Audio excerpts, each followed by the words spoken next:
North to south, coast to coast, around the world. This is the Wells Report. Greetings. My name is John David Wells. We bring you the news.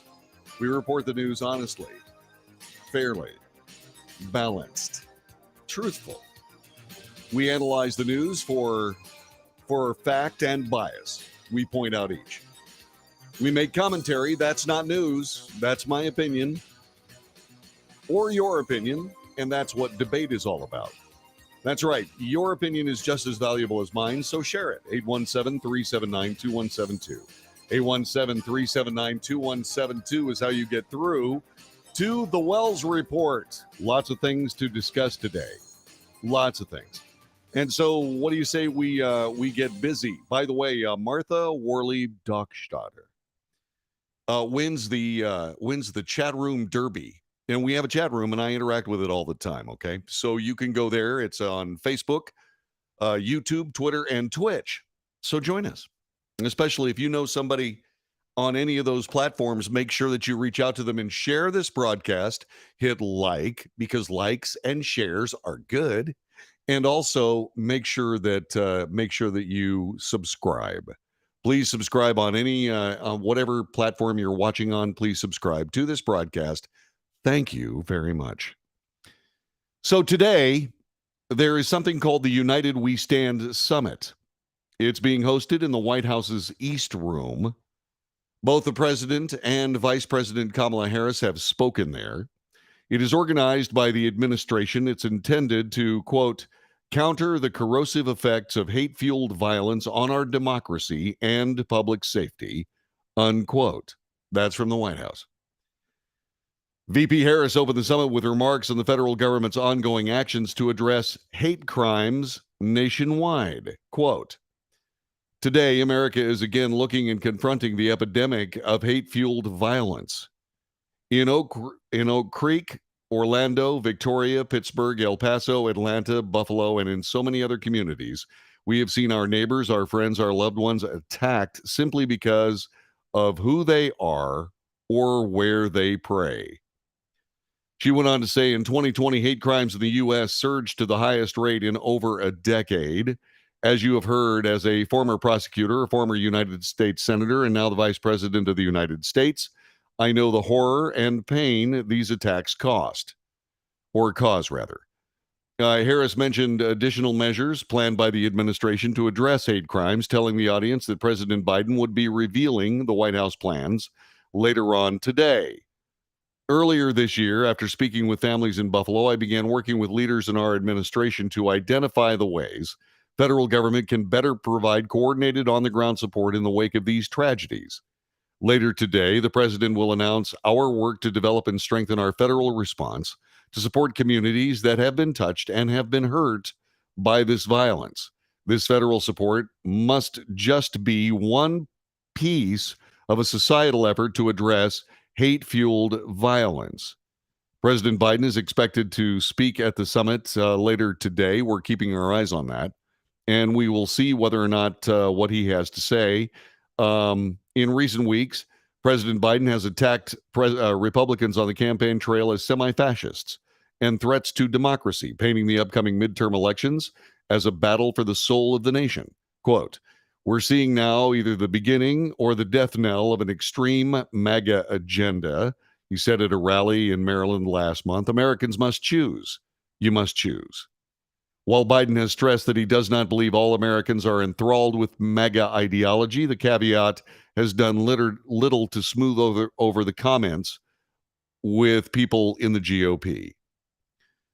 And so this is supposedly something to try to quell hate-fueled violence. What crosses your mind when you hear that term? Hate-fueled violence. What crosses your mind?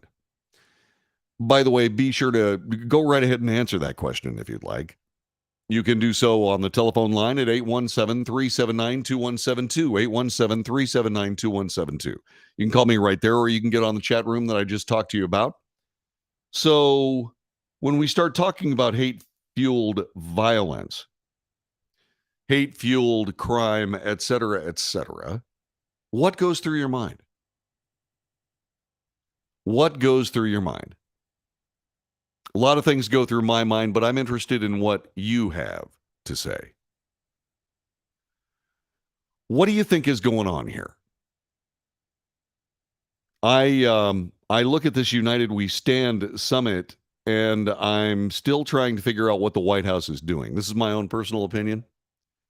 You know, when I get to something like this, I look at it and I have to because I've been, like you, constantly exposed to political posturing about everything. And I'm having a lot of trouble with this. Okay? So, let me explain a couple of things. First, let's start with the basic premise. Let's start with hate crime. Hate crime on its face is a racist. It is a racist construct. Hate crime. Hate crime. It's not just assault, but it's assault with hate crime clusters.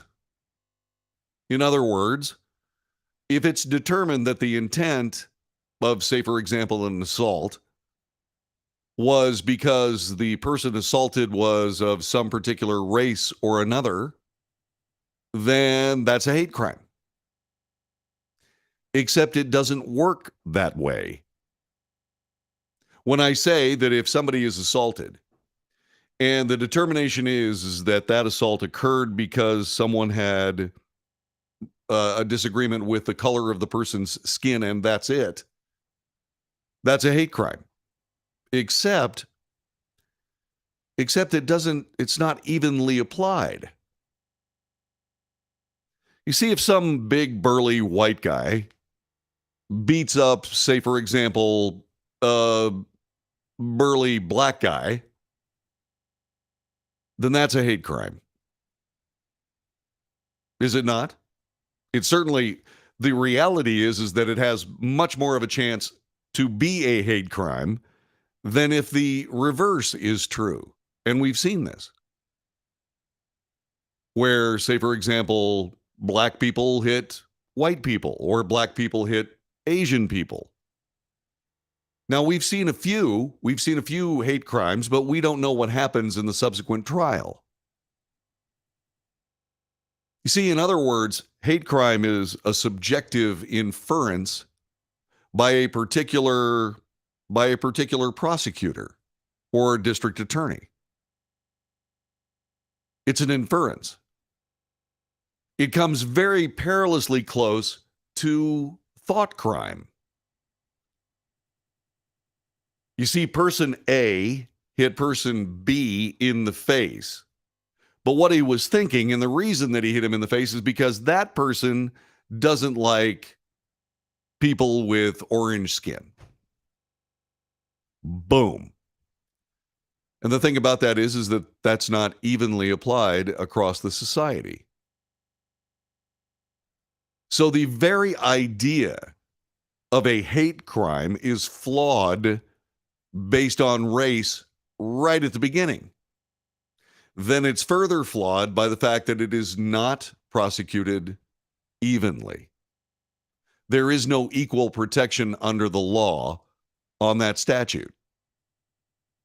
It is a construct. The crime is assault.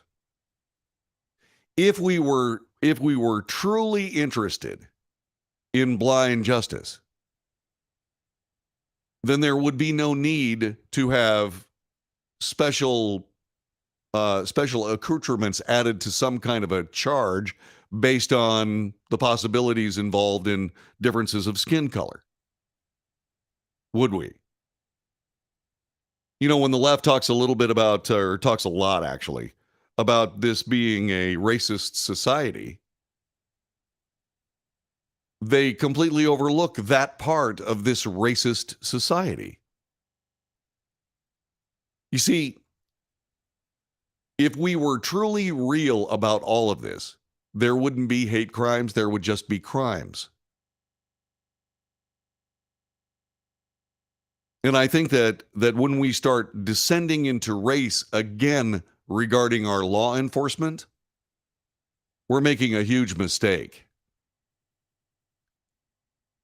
We have basically upended law enforcement in the United States based on, okay, granted, easily seen,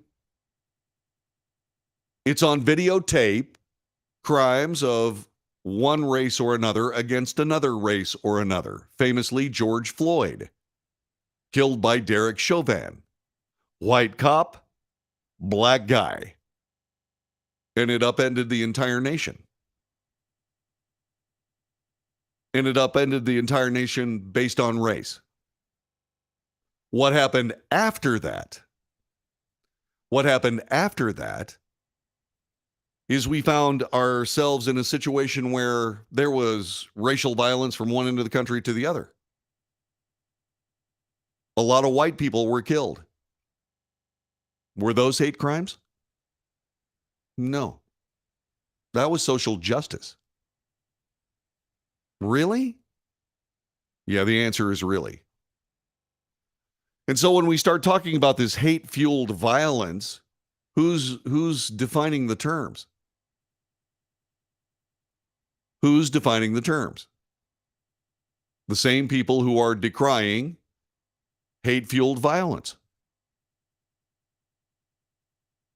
We already have law. Why would we want to make the law racist? Then why, in our enforcement of law, would we want to be racist in that enforcement, in that, like I said before, a white person hitting somebody with different colored skin stands a far greater chance of having hate crime clusters attached to his assault charge than any other race hitting any other race. Certainly, somebody from a minority race hitting a white person. So this is the flaw that we get involved in. I mean, we're wrapped up around the axle because there is one particular political movement in the United States that continually says this country is racist. And then what they end up doing is enacting policies that affirm and even continue this racism, but in a different way. See, racism is fine as long as it's an effective political tool. There's nothing wrong with racism as long as politicians are able to manipulate the populace using it. It's a perfect example. Hate crimes, a perfect example. It is an unnecessary caveat.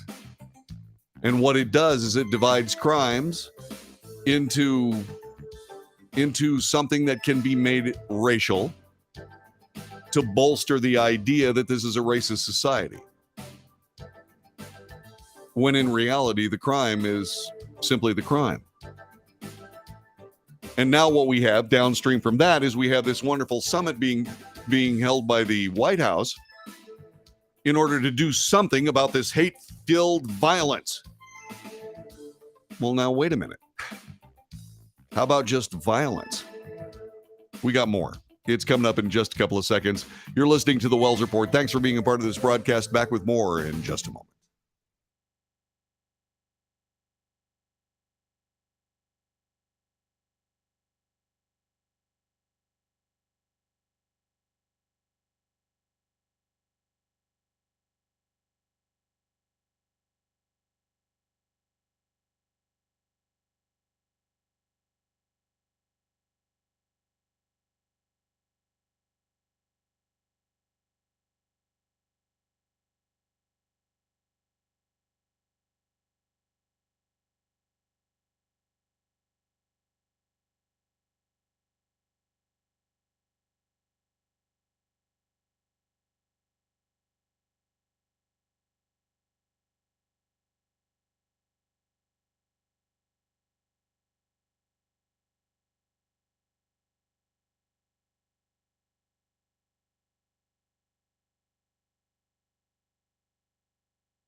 This is the Wells Report. My name is John David Wells. We have a chat room and people are using it.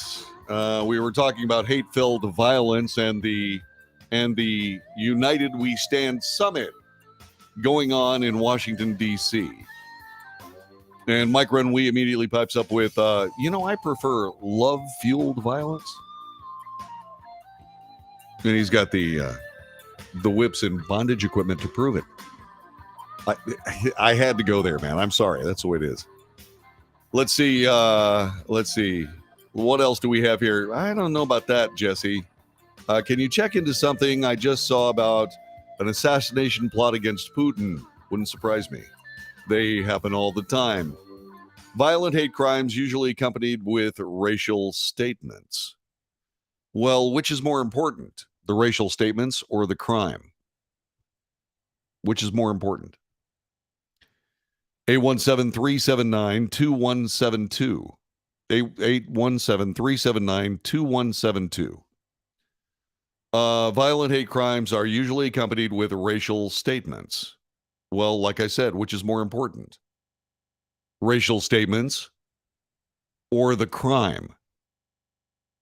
You see, to me, the crime is bad enough. That's what I'm talking about. Not prosecuted fairly based on what evidence? I simply ask a question. Who is more likely to be convicted of a hate crime? A white person or any other race person in the United States? And by the way, it's not reversed racism, it's just racism. And when people get away with what is anti-white racism, it proves the hypocrisy involved in the entire concept to begin with. You know, they keep calling it institutional racism. Well, that's because institutions keep using racism as some kind of a political lever. If we're not going to be a racist society, how about this? How about if we stop making this a racist society at every possible turn? At every possible turn. A lot of white people were killed, Langston, during the riots of 2020, the Black Lives Matter. Didn't you see those videos? And how many white people need to be killed before somebody points it out? I'm just asking. Let's see.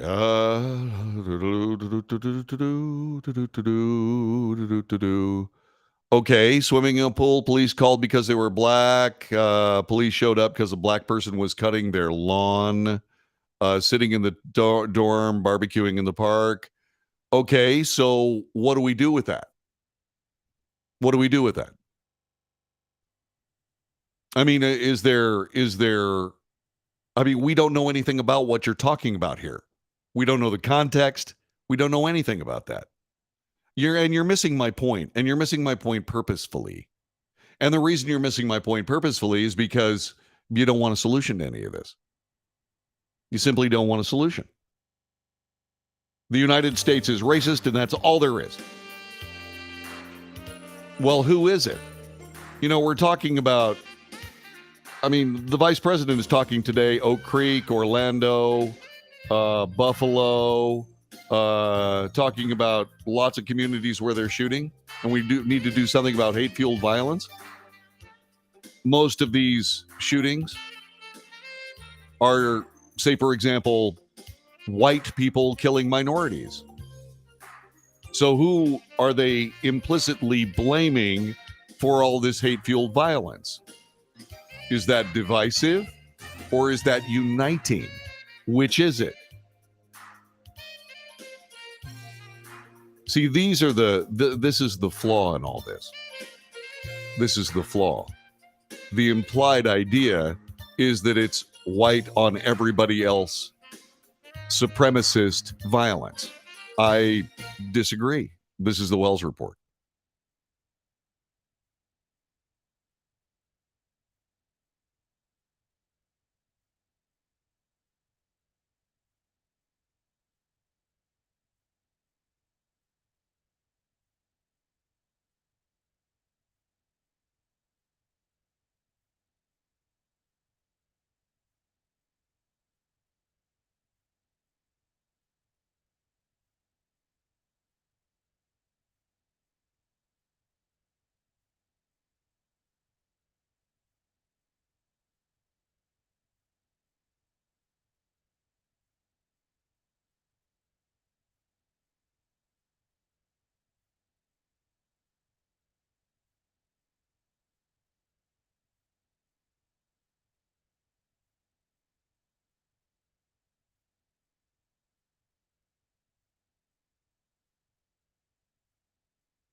This is the Wells Report. My name is John David Wells. Please support the report. We would appreciate it if you would do that. You can do it lots of different ways. Easiest way, hit like. Second easiest way, subscribe. Third easiest way, if you find value in this broadcast, share it with your friends. Share it with your friends. If you, say, for example, want to put your money where my mouth is, and by the way, we got a couple of people that jumped into Patreon yesterday. I want to thank them very, very much. I want to thank Gavin, and I want to thank Don. Thank you very much, guys. I appreciate you supporting this broadcast. It's very nice of you. I sent you a note, by the way, in case you're wondering. I sent you a note saying thank you, and I appreciate it. And by the way, I'll get around to everybody else that's supporting the broadcast with a note as soon as I can remember how I got to where I could write a note on Patreon. I'm still learning the platform. So bear with me, but anybody who is generously donating to this broadcast, or even, I mean, there is no non-generous donation to this broadcast. $1 a month is fine. Okay. But if you really feel like you'd like to do that, go to patreon.com/The Wells Report. That's patreon.com/The Wells Report. And put your money where my mouth is. And I appreciate everybody who's done that. I sincerely appreciate it. So we're talking a little bit about this idea of a United We Stand summit. There is a very simple question that needs to be asked. The President of the United States is putting on the United We Stand summit. And I noticed that the Vice President spoke and talked about all of this hate-based violence, hate being a code word for racial violence. And she listed a whole bunch of cities where violence that could be qualified as racist or racial violence occurred. Many of those cities had to do with a white gunman. But I noticed that she didn't put New York, Chicago, Philadelphia, Los Angeles in any of these cities where these shootings have happened. There's a mass shooting every weekend in Chicago, Philadelphia, New York, Los Angeles. In other words, what we're doing is we're very carefully picking our spots to find outrage. Very carefully picking our spots. Why? Well, because we want to avoid places where leftists run big cities. That's why. That's also where a lot of this hate-based violence comes from. Am I denying that there's racial-based violence? Absolutely not. As I have talked about many times on this broadcast, racism is a crime against humanity. It is primitive, it is stupid, it is ridiculous. As a matter of fact, the problem with racism, at least at this point as we find it in the new millennium, isn't so much racism itself, because that's relatively much, that happens at a much lower rate now than it did in the 60s or even the 70s. It's pretty much over by the 80s and 90s. It was pretty much over. But that being said, it's much less than it used to be. But the thing about it is the problem isn't so much racism as much as it is the exploitation of racism. The idea of social justice, where those people that are essentially tarred with racism, say, for example, me and guys that look like me, because that is the number one thing. The president has said it over and over. White supremacy is the number one domestic terror problem. Meanwhile, restaurants and buildings burn in the background of a BLM riot as the news commentator stands up there and says, this is mostly peaceful protest. And so on and so on. So when you look at all of this, the hypocrisy of it exacerbates the problem. All right, Mr. Smarty Pants, what's the solution? The solution is to take race out of it. to decide, for example, that there is equal protection under the law, to not decide that because someone is in jail, and a lot of people who look like that someone in jail, they look a lot alike, means that the actual law breaking is less important than the fact that there are an awful lot of people looking one way or another that are in jail because of law breakage. It is flawed to immediately assume that it's law enforcement that is the problem as opposed to law breaking.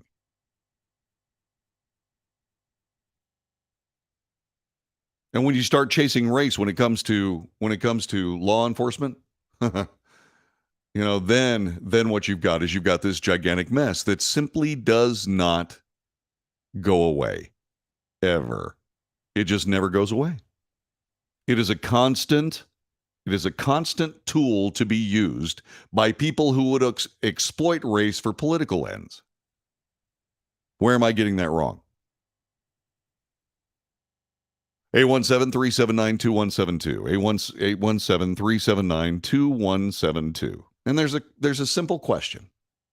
As this United We Stand summit goes on in Washington, D.C. at the behest of the Biden administration, is President Biden and the Biden administration more famous as uniters or dividers?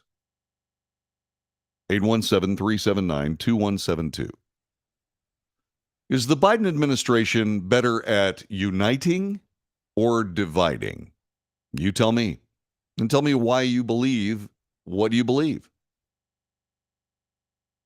Is the Biden administration more likely to unite or more likely to divide? You tell me. And why?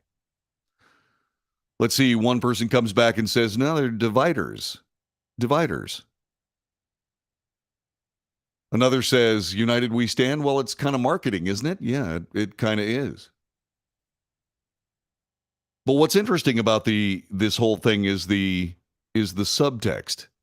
The subtext. Now, here's a good question, because Mike Renwee is good like that. He says, depends on your point of view. Is uniting the country against President Biden divisive? Good question. Good question. The Biden administration has already proven itself to be divisive. Okay, so we're going to get mostly a response. Somebody else says dividers, as I have never feared for just being a proud American. Right? That's true. That's true. When the President of the United States talks to people who literally rally around the statement, make America great again, as some kind of fascist enemy of the people, yeah, that's pretty divisive. That's pretty divisive. So the question is this. I see the administration as being a divider. So what is the United We Stand summit all about? Is it indeed an opportunity to try to bring people together? Or is it an opportunity to justify why these divisions are necessary? We divide the country because these people are fascists. That's why we divide the country, because these people are fascists. They're enemies of the state. See, that's the way it looks to me. How does it look to you? 817-379-2172. Is the Biden administration divisive, or are they conciliatory, and are they trying to unite or divide? Is the Biden administration attempting to unite the country or divide the country? And why? 817-379-2172. 817-379-2172. Yeah, a lot of people are saying it's all about division. Where are people that say it's about uniting? I want to talk to somebody like that. And I want to find out why they believe that. I want to find out why they believe the Biden administration is uniting the country. So far, I haven't heard anything. Nancy says, well, you know what? They're uniting their party and their people who think their way. That's what this uniting is all about. And what they're doing is they're uniting their particular devotees against people who believe in making America great again, or MAGA Republicans or MAGA voters. Yeah, the left divides and conquers, and they're winning. It's true. It's absolutely true. So to me, like I said, this so-called vaporous hate somehow is more important than the violence. Hate-based violence. Which is more important? The violence or that it's hate-based? You see, if you believe, for example, that the violence is the problem, the actual crime is the problem, then whether it's hate-based or not is irrelevant. If indeed the nation had a justice system that was blind, we wouldn't be having this discussion. But it is not. It is not. It is not blind. Okay, that's a good question. Langston says, okay, was President Trump a uniter or a divider? How about President Trump? Was he a uniter or a divider? That's a good question. You tell me. 817-379-2172. And I want to know why. Do you believe that President Trump was divisive? Yes or no? Tell me why. Do you believe that President Trump was a uniting force? Yes or no? And tell me why. 817-379-2172. 817-379-2172. Jess says, well, he is a uniter of people who agree with him. Okay. That's a fair answer. So I guess Langston believes that Trump was a divider. Because what he did was criticize NFL players for kneeling on the sidelines when the national anthem was played.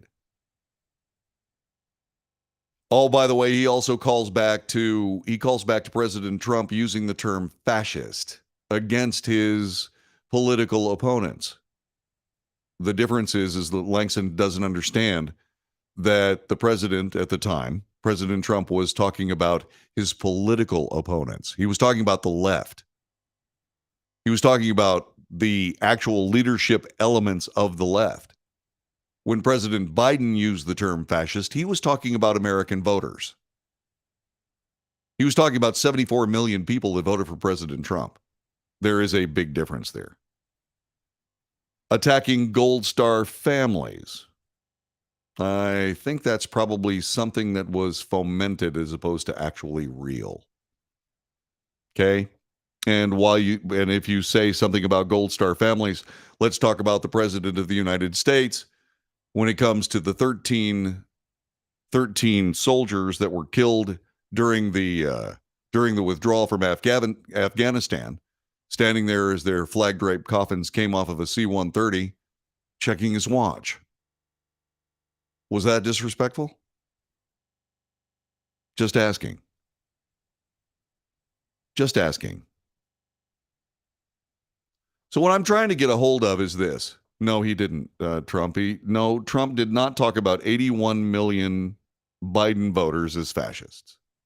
You see, Langston, this is where all of this tit for tat thing, that's not what we're talking about here. We're talking about the divisions that tit for tat gives us. That's what we're talking about.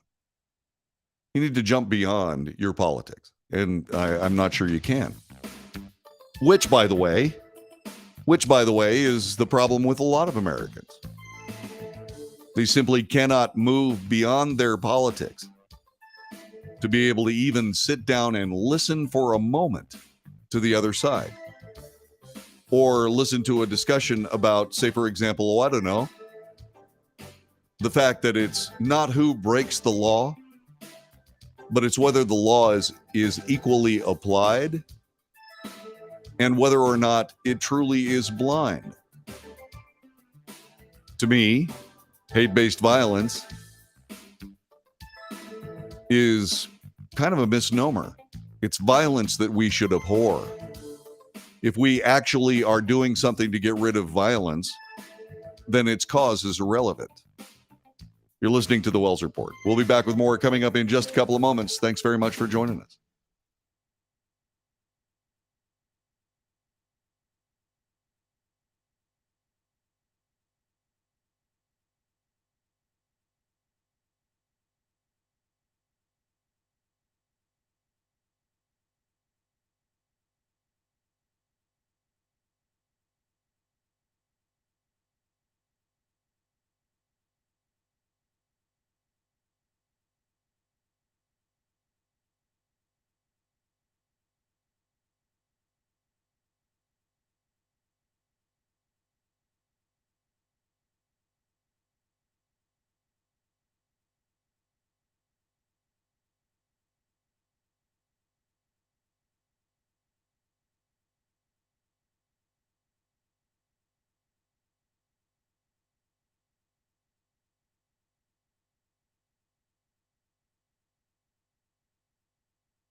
This is the Wells Report. My name is John David Wells. So we're going to take a break from our discussion regarding hate-based violence and whether or not President Biden and his administration is divisive or uniting. We're going to continue that next hour because there is something that President Trump has said that I think bears a great deal on this particular discussion. We're going to leave a little bit of time for that. But in the meantime, we talked a little bit about a looming rail strike that was set to begin Friday night at midnight. Now, it hasn't been completely solved yet. But President Joe Biden said today that a freight railway strike may be averted because they've reached a tentative agreement that will avert a rail shutdown and could have paralyzed the economy. After 20 straight hours of negotiations, companies agreed to pay sick leave for the first time and other demands of unions. The terms of the deal include the following: voluntary assigned days off and one additional paid day off. Currently, rail freight workers don't have sick days. Voluntary assigned days off and one additional paid day off. Unions, by the way, had sought 15 paid sick days. Currently, rail freight workers don't have them. Guaranteed time away for medical visits. No disruptions to current health care plans. An immediate wage increase of 14% and 24% over the next 5 years. An annual lump sum bonus of $5,000.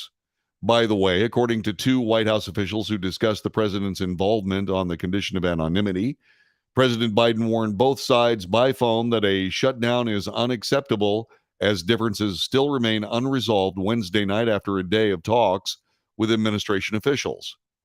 Ahead of a Friday deadline for a possible worker strike, railroads had prepared to halt the shipment of crops, while shipments of farm fertilizers were delayed this week. Amtrak and commuter railroads had braced for service cuts, disruptions, and cancellations. A strike from freight railroad workers could have further strained supply chain issues and delivered a damaging blow to Democrats before the midterm elections, which takes us back to the reason that President Biden said that not coming to an agreement was unacceptable. A shutdown is unacceptable, the exact quote, according to people watching the discussion. Okay, and I think he's right. But why is that such a problem? The reason that's such a problem is because if the freight rail system shuts down, the only thing left would be trucking. And trucking is much more expensive because diesel fuel is much more expensive. Diesel fuel is much more expensive because President Biden, as soon as he took office, literally shut down energy procurement, energy collection in the United States as a matter of political imperative.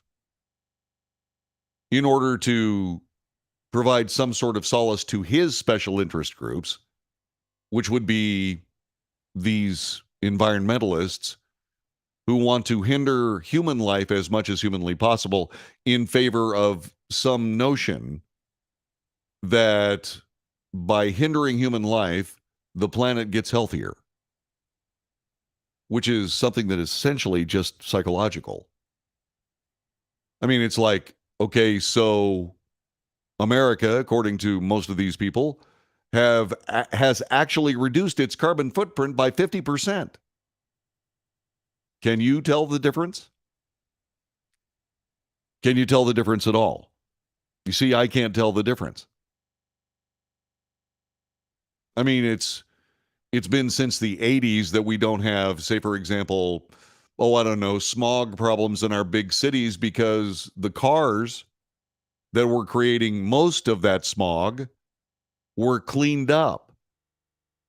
And they don't put out anything besides carbon dioxide and water. And that's when carbon dioxide became the big problem. And so what we did was we turned off the energy spigot in the United States, which meant that if there is a freight rail strike, things get real bad real fast because we put all of our eggs in one big green basket, which, by the way, is full of holes because there is actually no green economy for this economy to land on.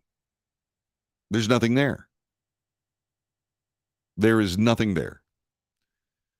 And says, when climate czar John Kerry gets an electric plane, I'll start thinking about getting an electric car. And the president of the United States didn't really help his cause out. He went to the Detroit Auto Show talking about how we need to get into electric cars. We need to get into electric cars.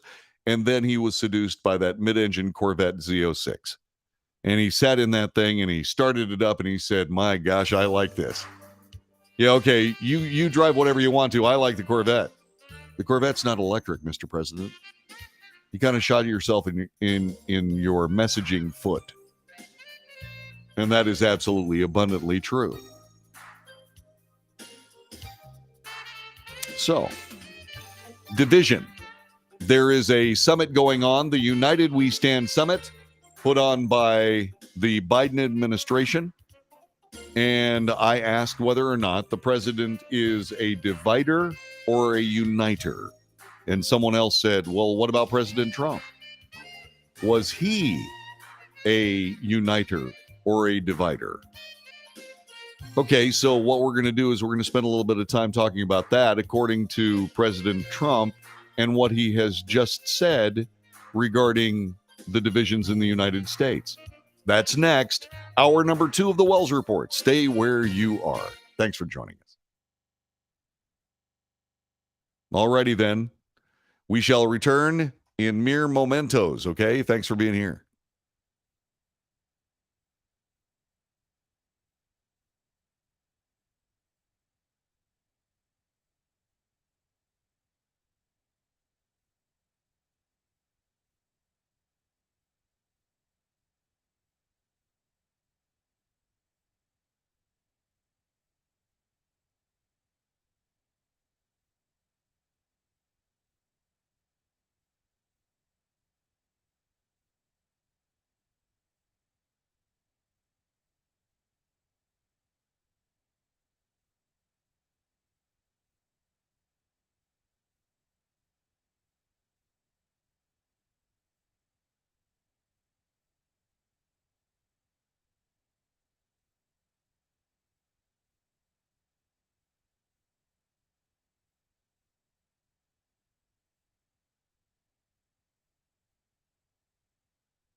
North to south, coast to coast, around the world.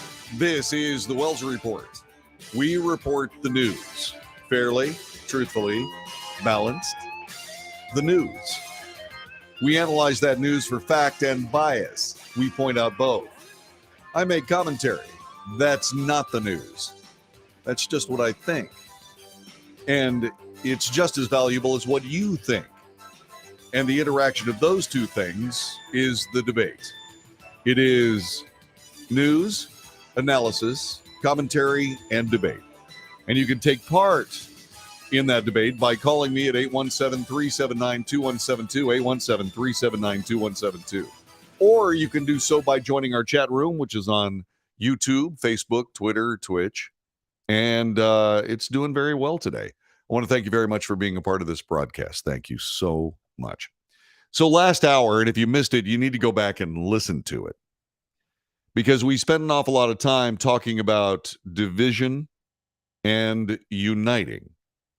The president, as we speak, has sponsored and is unfolding, if you will, a United We Stand summit.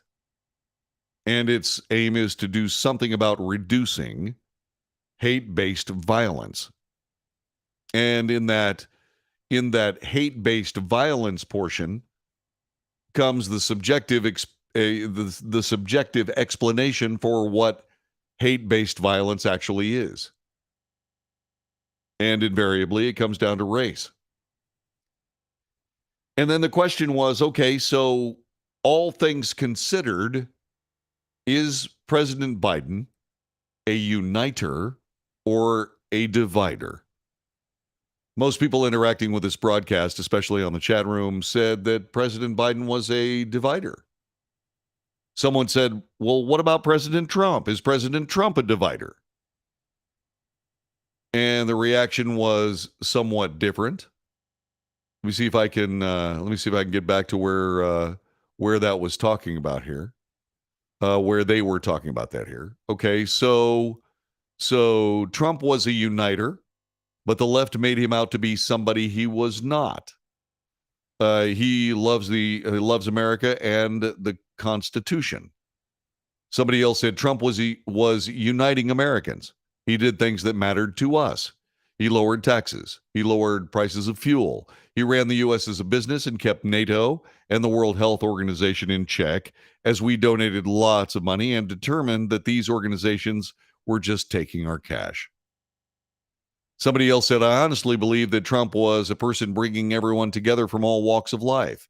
The rallies are always upbeat and unifying. So much patriotism and God-loving people. Okay. Those are good words. Now, let's spend a little bit of time talking about this. This came out today, about 10 this morning, Eastern time. So it would be 9 this morning, Central time, where this radio broadcast or this broadcast, this is the time zone we're in. Former President Donald Trump said today the nation would face problems, the likes of which perhaps we've never seen if he is indicted over his handling of classified documents after leaving office. That's an apparent suggestion that such a move by the Justice Department could spark violence from Trump supporters. Now, keep something in mind. This is Politico reporting this. So remember how I talk about analysis for bias? Here's some bias. Former President Donald Trump said the nation would face problems, the likes of which perhaps we've never seen if he's indicted over his handling of classified documents after leaving office. And then Politico qualifies that statement as an apparent suggestion that such a move by the Justice Department could spark violence from President Trump's supporters. Now, it may not seem like much, but that's the difference between straight news reporting and bias. All you have to do is say this. Former President Donald Trump said that the nation would face problems, the likes of which perhaps we've never seen if he's indicted over his handling of classified documents after leaving office, period. Leave the bias out. And my mom used to say, John David, don't borrow trouble. Don't borrow trouble. Politico, in the assertion that he could be talking about violent acts by his supporters, well, that's borrowing trouble. The former president said an indictment would not stop him from running for the White House again, and repeatedly said Americans would not stand for his prosecution. If a thing like that happened, I would have no prohibition against running, said Trump in an interview with a conservative talk radio host, Hugh Hewitt. Used to be my colleague. Hugh did. I think if it happened, I think you'd have problems in this country, the likes of which perhaps we've never seen before. I don't think the people of the United States would stand for it. Hugh Hewitt then asked President Trump what he meant by problems. I think they'd have big problems. Big problems. I don't think they'd stand for it. They will not sit still and stand for this ultimate of hoaxes. Then Politico goes back into borrowing trouble, in other words, showing their bias. It's not the first time Republicans have hinted at potential civil unrest if the DOJ indicts Trump. Republican Senator Lindsey Graham made headlines last month when he said there would be riots in the streets if there was prosecution of Donald Trump for mishandling classified information.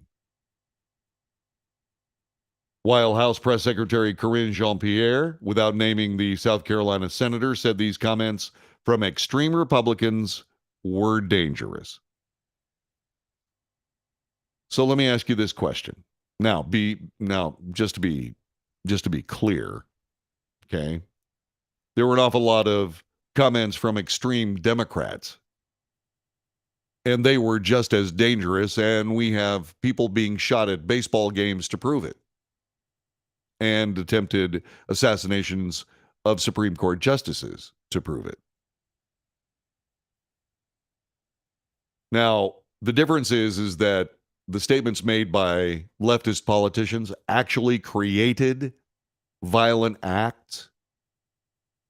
And what we're talking about here is the possibility of. We haven't seen any of these violent acts so far. And by the way, don't forget, if indeed President Trump is indicted, and if indeed the American public wants to react, the president says they will not sit still and let this happen. Here's what I would amend that statement to be. If it was up to me, having the American people sit still would be exactly what I tell them to do. Don't go to work. Don't pay bills. Don't except maybe your cable bill so that you can keep in touch with what's going on in America. Just stop. Stop going to work. Stop playing this game. It's called a general strike. And you know what? We know it works. Because the rail workers said we will strike on Friday unless we get some things done with the railroads themselves. And the American government immediately reacted to the threat of doing nothing. In other words, a strike. The government immediately reacted. What do you think would happen if it wasn't just rail workers? What do you think would happen if Americans from one end of the country to the other just stopped? Stop doing anything.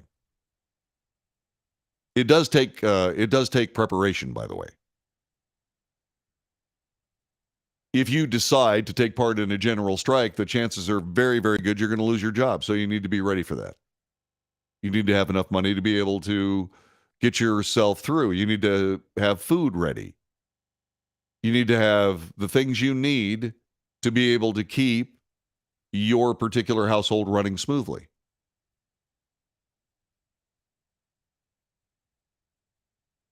But that's something else. The reason I'm bringing this up is because what I'm trying to find out is as we talked about last hour, that most people thought that President Biden was divisive as opposed to being uniting. What about President Trump here? Is he being divisive? Is he being divisive, or is he trying to unite people? By saying that he doesn't believe that the people of the United States would sit still or stand for his prosecution. Is that being divisive? Is that borrowing trouble? Now, in point of fact, I think he's right. I don't think the people of the United States would put up with it given the current, shall we say, political law enforcement of the day. I don't believe the American people would stand for it. The problem is, what would be their reaction? And also, by the way, this is something that is very good. This is something the left is very adept at. Say, for example, somebody said on the chat room, let me read this to you. President Trump did not have the smooth talking tongue of Obama. I have found in listening to many is watch and listen to their actions. All I know is I saw Trump getting attacked in every direction. It opened my eyes to much that I wasn't aware of. I kept hearing bad orange man and would wonder why the name calling. I was not for Trump in the beginning, but knew Hillary would be a huge mistake in the takedown of the country. I actually took an outside view and looked at the whole scenario, and that is what swayed my opinion. President Obama was a divider. I see President Trump as being a unifier in every aspect. You have to look at the whole picture and not just judge because you just don't like the other person. My eyes were open because of President Trump, and I truly learned a lot over the years. Yeah. So what I'm trying to get across here is as we discuss unification and divisiveness, we discuss President Biden as a divider. Well, what about President Trump? He is saying he doesn't expect the American people to stand for it. I have something to say on that subject. I don't believe the American people would stand for it either. But what I would hope would not happen is people going out and making huge mistakes. And also, President Trump, because this person said, yeah, this president was attacked. President Trump was attacked at every possible moment. They impeached him for saying, let's go to the Capitol and let them hear our voice. Let's do so peacefully. Somehow that was fomenting an insurrection, which was bogus, and it was also hypocritical. But as we come to this conversation, is President Trump being lured into the very mistake that he wasn't guilty of the first time by saying he doesn't believe the American people are going to sit still for this particular political federal law enforcement? See, it's not as simple as just orange man bad, make America great again good, etc., etc. This is very complex.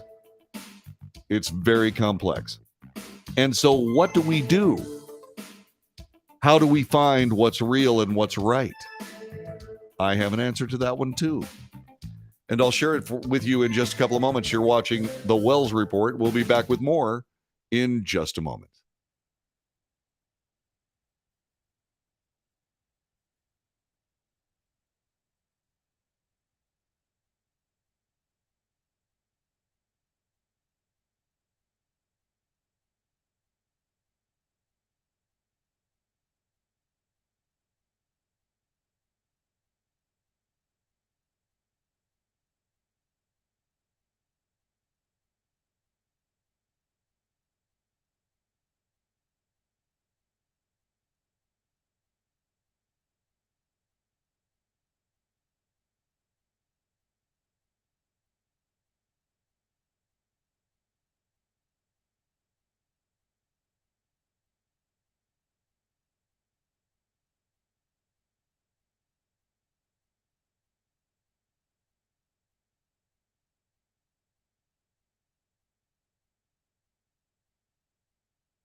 This is the Wells Report. My name is John David Wells. President Trump, in an interview with Hugh Hewitt on Salem Radio, said that he didn't think the American people would stand for him being prosecuted or indicted by the Department of Justice. I have to say that I agree in that principle. He didn't believe the American people would sit still for it. When, in my view, that is exactly what the American people need to do. In other words, they need to not go to work. They need to not participate in what is a nation that is playing politics with its federal law enforcement, which is what I see happening. That's what I see. And I have, as we come here at this particular moment, what I see a dual-tiered legal system, a legal system for Democrats and a legal system for Republicans. And that is as divisive as it gets. It's awful. And no nation can possibly withstand that level of political law enforcement. Simply can't. That being said, the president says he doesn't think that the people of the United States would sit still. What does he mean? He doesn't say so. Hugh Hewitt then said, Mr. President, don't you think that the legacy media, the mainstream media, the lamestream media, would then accuse you of trying to incite violence? He says, and the president said this, it's not inciting. I'm just saying what my opinion is. I don't think the people of this country would stand for it. That actually makes sense. But it's not what would be reported by a biased media. And when you start talking about things that are divisive in America, the media is right on the leading edge of all of it. And the reason is because they'd rather play politics than report the news. Well, I report the news. That's what I see. It is balanced. It is straightforward. President Trump is in a situation where he has been a victim of political law enforcement. He's been a victim of outlandish political dirty tricks and dirty trickery. And we know about all of it. We know about all of it. And so when you start thinking about what the DOJ would do under that circumstance, you go, well, yeah, that would create some problems here in the United States. Would it be any worse than the BLM riots of 2020? I don't think so. As a matter of fact, I think it'd be a lot less violent, if it would be violent at all. Because what we learned from the Capitol Hill riot was stay behind police barricades. Know that the enemy here is not the police. Know also that if indeed it got to this point, that the enemy is not the National Guard. The enemy is people that swear that they are just like you and believe just like you. And then what they do is they break down a police barrier and start beating up cops. Those people are not you. You must not become one of those people. What you have to do is you have to do what I keep saying we should do. Act in unison. E pluribus unum. Of many, one. Stand together for this nation. Doesn't require violence. Doesn't require anything except the Constitution in one hand and American flag in the other, and sing the national anthem when there are 10 million of you inside the Beltway in Washington, D.C. This is the Wells Report. We'll be back with more in just a moment.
This is the Wells Report. My name is John David Wells. We give you the news, the real news. We report it fairly and honestly.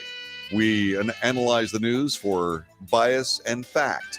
We point out both. We have debate, and there is commentary. Those are opinions. Let's share them. 817-379-2172. 817-379-2172. Give me a call or take part in the chat room, having a great discussion about this. We're talking about divisiveness among the nation's leaders. We're talking about Joe Biden and his United We Stand summit. I asked if whether Joe Biden is thought of better as a divider or a uniter. Most people think that he's a divider. Strangely, most people thought President Trump was a uniter. Is that true? President Trump says that he doesn't believe that the people of the United States would sit still for him being indicted and perhaps tried, prosecuted, for his handling of the Mar-a-Lago papers. In point of fact, I don't believe that the people of the United States would stand still for it either. But that being said, what would we do? We certainly can't run rampant like what happened with the BLM riots, because that brings us right back to the two-tiered legal system. I never saw coast-to-coast FBI wanted posters for anybody that pulled off all manner of crimes in the BLM riots, including murder on the streets. I never saw an FBI wanted poster, but I sure saw an awful lot of FBI wanted posters for people that were in the Capitol on January 6th. So that's our problem. So how do you fight this fight? Peacefully. Peacefully.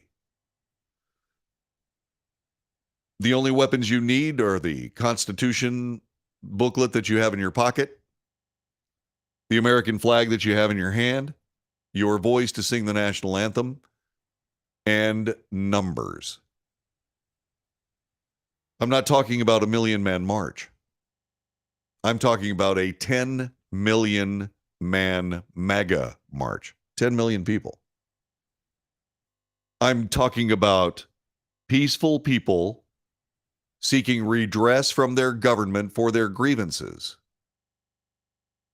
That has to be the way we do this, if any of this actually comes to fruition. I'm not exactly sure that we're going to see much of anything having to do with Donald Trump being prosecuted for any of this. And I'm sure it would go over very badly with the American people if they try it. It all depends on the midterm elections.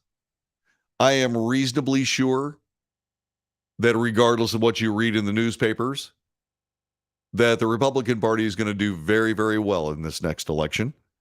I think they will probably get both control of the House and the Senate. And then I expect them to do absolutely nothing with it. Nothing with all that political power. They will do nothing with it. Okay, that's what I'm predicting. But they will win. And so that being said, what will happen after that?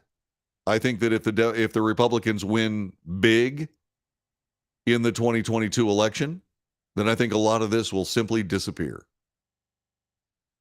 I think it'll be time for us all to look forward, to try to figure out how we could have a better America. And I think that more people would sign on to the idea of making America great again, but I know for a fact that the Biden administration wouldn't have anything to do with that phraseology. They'll figure something else out. But they will pivot away from these, divisive political policies that have split this nation.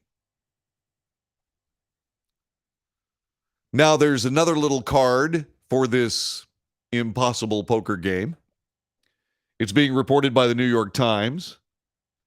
Justice Department officials are debating about how an unwritten rule should affect the criminal investigations into President Trump, both the January 6th issue and the handling of sensitive documents.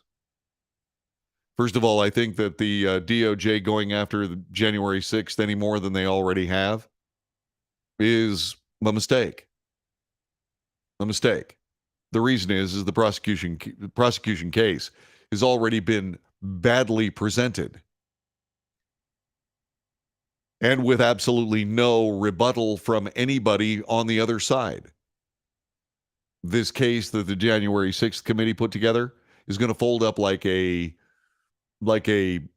house of cards in a hurricane as soon as somebody starts telling people about the other side of the coin. Charlie Savage writes for the New York Times, and he's far from being truthful. Well, not truthful, I wouldn't say that. I'm just saying he's far from being unbiased. Let's put it that way. As the midterm elections near, top Justice Department officials are weighing whether to temporarily scale back work in criminal investigations involving former President Donald Trump because of an unwritten rule forbidding overt actions that could improperly influence an election. This, according to people briefed on the discussions. This is a real deal here. Under what is known as the 60-day rule, the department has traditionally avoided taking any steps in the run-up to an election that could affect how people vote out of caution, that such moves would be interpreted as abusing power to manipulate American democracy. Let me ask you this question. I have to ask. Do you believe that the DOJ, the FBI, do you believe that they have tried to manipulate the American democracy? Yes or no, and why? 817-379-2172. I have an answer. How about you? Mr. Trump, who's not on the ballot but wields influence in the Republican Party, poses a particular dilemma for Attorney General Merrick Garland, whose department is conducting 2 investigations involving the former president. They include the sprawling inquiry into the January 6th riot and his related effort to overturn the 2020 election, and another into his hoarding of sensitive government documents at his Florida club and residence.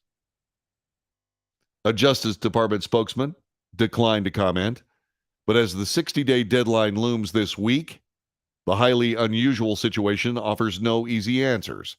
This is according to Jack Goldsmith, a Harvard Law School professor and the former head of the Justice Department's Office of Legal Counsel. He's correct. Quote, it's an unwritten rule of uncertain scope, so it's not at all clear that it applies to taking investigative steps against a non-candidate former president who was nevertheless intimately involved in the November election, said Goldsmith.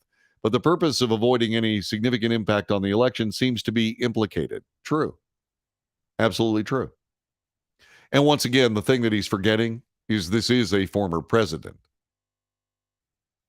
This is a former president taking part in the electoral process in the midterm elections, unlike any other president that we have ever seen.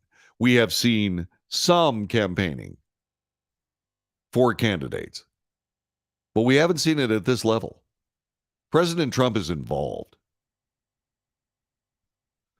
The 60-day rule is a general principle rather than a written law or regulation. Its breadth and limits are undefined. The Justice Department has some formal policies and guidelines that regulate or relate to the norm, but they offer little clarity as to how it should apply in the present situation. Well, that's something that the DOJ and the FBI have badly underestimated. They have badly underestimated the absolute annoyance and, by the way, fears generated by going after a former president. That's a mistake. You don't do that. You absolutely don't do that. It is the department manual. Now, the manual prohibits deliberately selecting the timing of any official action for the purpose of affecting any election or to intentionally help or hurt a particular candidate or party. It is more vague about steps that do not have motive but might still raise the perception. In such a case, it says officials should consult the department's public integrity section. In recent presidential election cycles, attorneys general have also issued written memos reminding prosecutors and agents to adhere to department policy when it comes to sensitivities like this. In 2020, Attorney General William Barr required high-level approval for investigations to be opened into candidates running for certain offices. Okay? By the way, in May, Merrick Garland reiterated Mr. Barr's edict in a memo issued during the midterm cycle. None of those measures specifically forbade indicting political candidates or taking investigative or prosecutorial steps that could affect an election in the last 60 days before Election Day. Well, that's true, but I wouldn't suggest it, Mr. Garland. I think that would be a very, very bad mistake. And so, the 60-day rule, Donald Trump, these investigations. The only thing that can happen out of this is bad. It's absolutely bad. If they get to the end of these investigations and don't have anything to pin on Donald Trump, then the DOJ and the FBI will very likely never recover. If indeed the DOJ and the FBI want to pin something on President Trump, it had better be righteous, and it had better be big. It had better be serious. And the problem with all this is that, say, for example, when it comes to January 6th, when it comes to these election charges, when it comes to the possibility mishandled documents, these are open and shut cases. There is case law on every single one of these things, and they're open and shut. There's nothing to pursue. If there is a pursuit of such things, then what will end up happening is there will be immediate outrage on the part of the people of the United States. And the reason is because it's that two-tiered legal system. It's political enforcement of the law, which means that the DOJ and the FBI become the secret police, and the Biden administration becomes the Biden regime. Just like that. Just like that. If indeed the Republican Party has a very good 2022 election, I expect most of this to just vanish. And it should, by the way. I believe that there comes a time when you really have to start looking at the law of diminishing returns. If the DOJ and all of these people stop right this minute in their charges against President Trump, what will very likely happen is that with control of the media, President Trump's message of innocence will not get covered.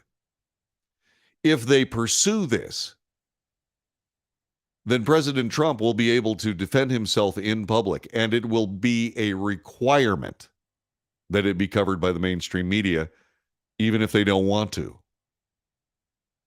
If they leave it alone like this, they can afford to ignore President Trump up to a degree, at least for the next year or so, until the 2024 election is in full swing. But if the DOJ and the FBI keep going after President Trump, they are very likely going to guarantee an obliteration of the Democrat Party at the ballot box, and very likely the second term of President Donald Trump.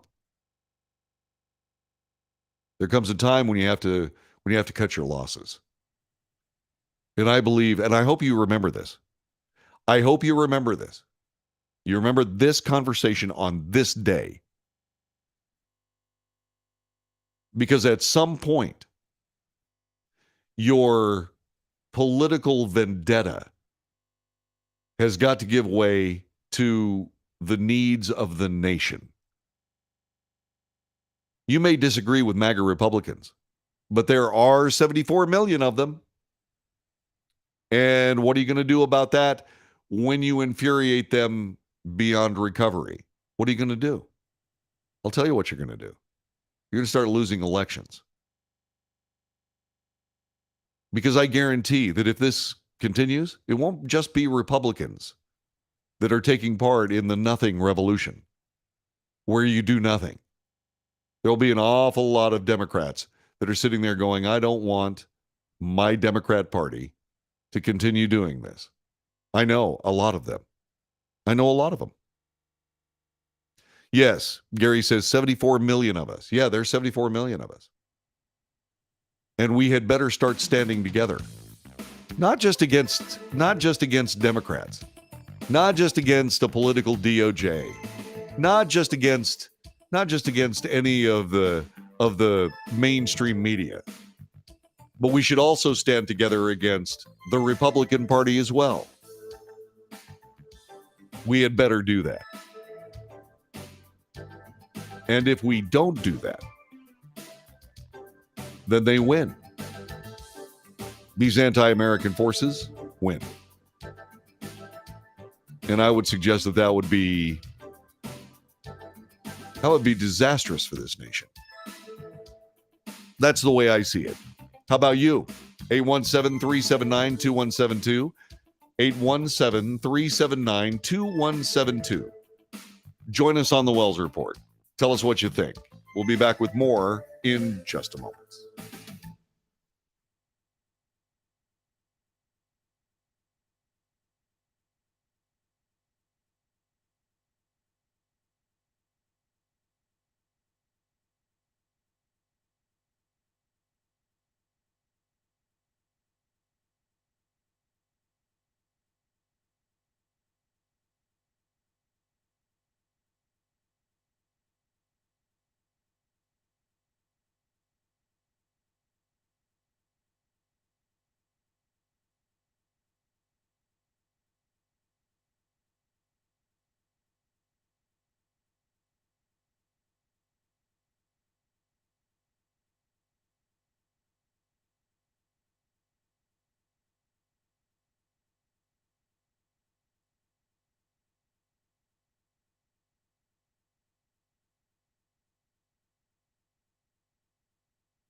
This is the Wells Report. My name is John David Wells. CNN's left-wing host, Don Lemon, is in the news today. And not necessarily the way he wants to be. You know, one of the things about the media is that at some point, you had better find something that is worthy of people's attention. And when you put yourself in a position where what you are broadcasting gets to a smaller and smaller and smaller audience, then what will end up happening? Well, you're going to get moved. In other words, things will change. You know, there are people like, say, for example, Alex Jones. Alex Jones does this job. Not on the Wells Report, of course. He has InfoWars, and he has his broadcast. But what he does is he is divisive and polarizing and so on and so on. And he is sensationalist. And he is conspiratorial. This radio broadcast is based on news. I report the news as honestly as I possibly can because I'm a horrible liar. I'm just terrible at it. And I have been around Republican politics long enough to realize that I really don't see much difference between Democrats and Republicans, except I believe that Republicans are less willing to go down the socialist road than Democrats.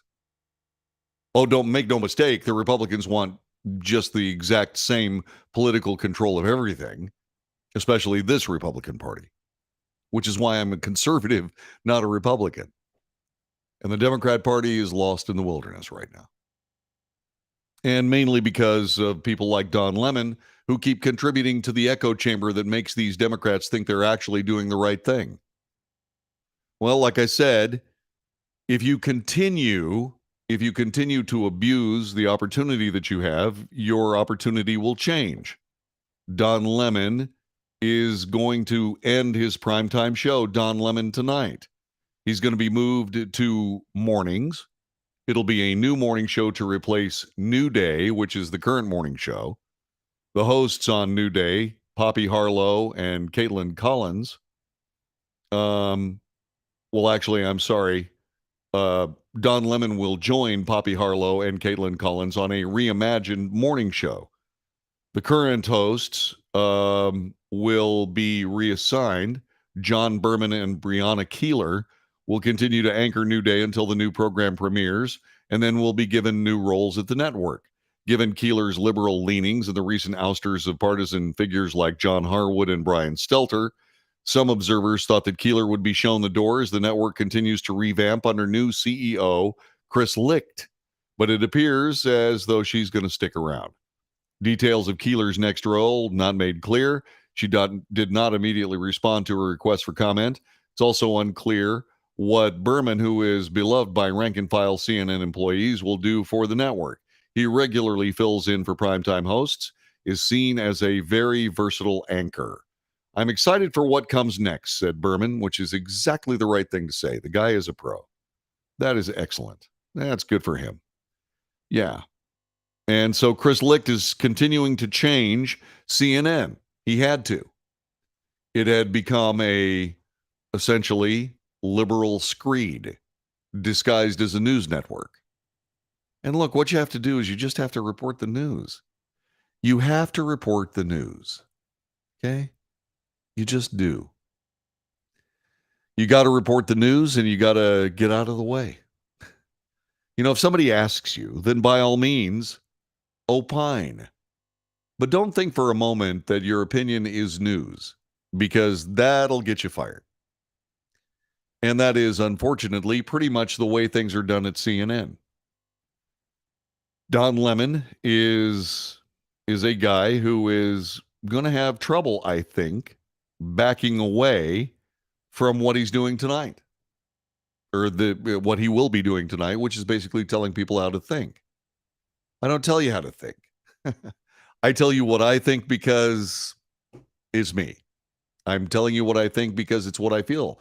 But the thing about that is that's not the show. The show is the news. And my opinion is no more valuable than yours. I say it virtually every hour because it's true. You know, will Don Lemon, I don't know that Don Lemon is going to stick with this. I think that basically what this is CNN giving Don Lemon the opportunity to leave on his own terms.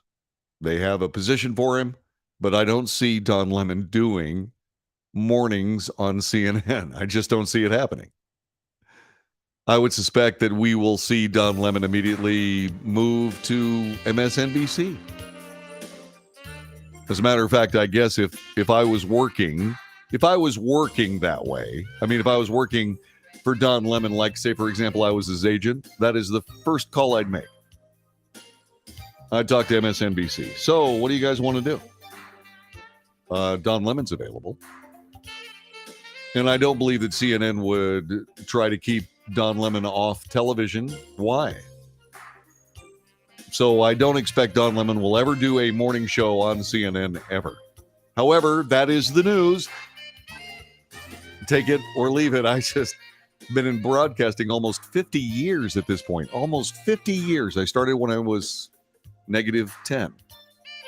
You're listening to the Wells Report. I'll be back with more in the next hour. We have yet another hour of the Wells Report to continue, so be there when I'm there, and that's next. Until then. Alrighty, that was not real smooth. Anyway, by the way, you think I should send a resume to Chris Licht?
North to south, coast to coast, around the world. This is the Wells Report. My name is John David Wells. What do we do here? We report the news, the real news. We report it fairly and honestly.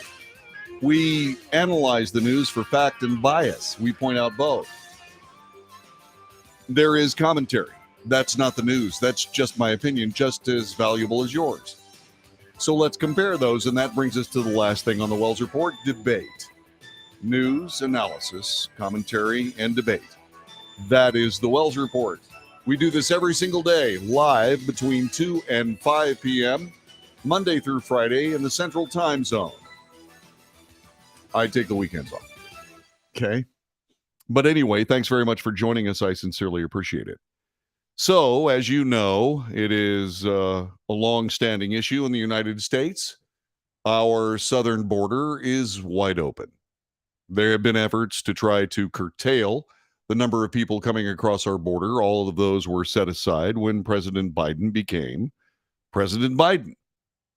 All of those policies were either inhibited or obstructed or canceled, what have you.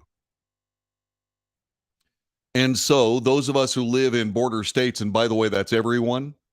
Yes, Texas is right next to Mexico, and we have a border with that country. And yes, New Mexico and Arizona and California share that same distinction. But when it comes right down to it, every state in the union is a border state because that's where all the drugs go. That's where all the human trafficking goes, the sex trade. That's where all of these human smugglers, the terrorists that are crossing our border. We've caught about 100 of them, but gosh knows there are a lot more that get by. What are they doing in the United States?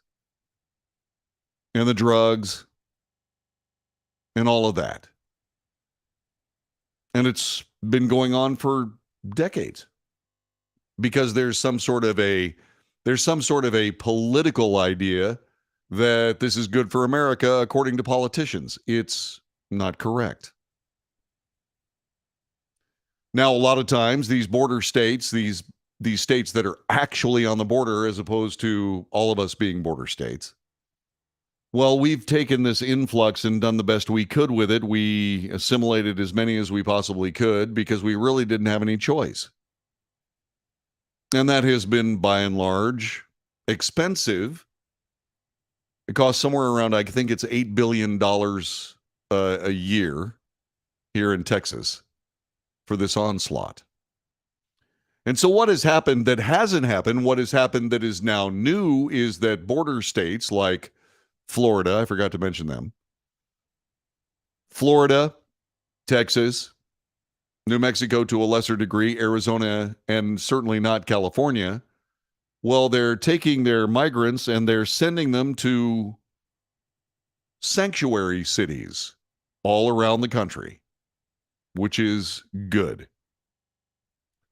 And of course, all these people that have been talking about how wonderful they are because they have decided that they are the mayor of a sanctuary city, or they are this of a sanctuary city or that of a sanctuary city. My goodness, we're a sanctuary city. They're now actually having to deal with the migrants that hear those brave words and say, gosh, I'm going to America. Well, now they're actually getting them. And guess what's happening? Well, goodness gracious sakes alive. That wonderful virtue signaling we're a sanctuary city thing is running into a little bit of trouble. Muriel Bowser, who is the mayor of Washington, D.C., actually declared a state of emergency. And she's declared a state of emergency, I think, for 900 immigrants. Yeah. She's going to get more. So will New York, Chicago, L.A., Minneapolis. And as it turns out, Martha's Vineyard. Local leaders say 2 plane landings happened today are carrying Venezuelan nationals sent to Massachusetts by Florida Governor Ron DeSantis, who claims undocumented immigrants belong in progressive states. The immigrants, thought to be from Venezuela, were flown by chartered aircraft from Florida, Texas, or both, according to local officials. A spokesperson for DeSantis confirmed to Fox News late today that the people on the planes whom the government called illegal immigrants. Who wrote that mess? Yes, Florida can confirm 2 planes with illegal immigrants arrived in Martha's Vineyard today. They were part of the state's relocation program to transport illegal immigrants to sanctuary destinations, said DeSantis Communications Director Taryn Fenske. States like Massachusetts, New York, California will better facilitate the care of these individuals who they have invited to their country by incentivizing illegal immigration through their designation as sanctuary states and support for the Biden administration's open border policy. The arrivals took locals by surprise. A receptionist at Martha's Vineyard Community Service looked up late yesterday afternoon to find a group of 50 men, women, and children standing in the center's parking lot. The people didn't speak English, but with the help of a Spanish translator from the nearby Martha's Vineyard Regional High School, community services staff learned the group was from Venezuela, and they had been put on the plane with nothing but a brochure from the island's service center. They had walked 2 miles or so from the local airport to the center. We COVID tested everyone. Everybody was negative. A little girl had a temperature, so we separated her with her family. A lot were shell-shocked and afraid, said Janet Costantino, a therapist and nurse practitioner working at the center. The crowd wouldn't fit in the building, so staffers gave them water and snacks in the parking lot while a plan was made. Last Wednesday, Venezuelan American leaders in Florida denounced the flights of asylum seekers to Martha's Vineyard, blasting DeSantis. Venezuelan leaders are rightly outraged, 5 Venezuelan American groups said in a joint statement. They planned a news conference for Thursday morning in South Florida. Carla Hernandez, Charlie Crist's running mate, will join them. Charlie Crist is a former governor, and I believe he's running for governor again. He's also a senator, and so he's running for governor again. The group called the governor's move a blatant disregard for human life. Why? All you're doing is sending them to a sanctuary state. Massachusetts is a sanctuary state. As a matter of fact, strange you bring this up, I guess it was last year, some Democrats blasted Governor Ron DeSantis for sending migrants to Martha's Vineyard. A county official who is a progressive county commissioner for Dukes County, Massachusetts, said less than a year ago that he would love to see the area become a home for immigrants. Keith Chatinover is the aforementioned progressive county commissioner, and that is Dukes County, Massachusetts, where Martha's Vineyard is located. He made the statement in response to Senator Ted Cruz, who was pushing a bill for Democrat-led areas like Martha's Vineyard to become ports of entry for processing migrants coming in from the southern border. And so Chatinover said, I would love Martha's Vineyard to become a haven for new immigrants to this country. But Senator Cruz has no idea what he's talking about regarding a border crisis. This was in the papers in October of 2021. So there you go. By the way, what do you think Democrats from Martha's Vineyard are saying? Well, stick around. We'll have that for you later this hour. Yeah.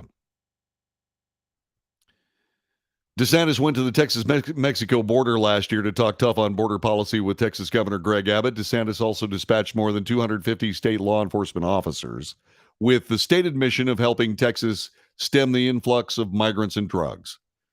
The Florida taxpayer-financed force stayed for several weeks, reported more than 9,000 contacts in several weeks. 9,000.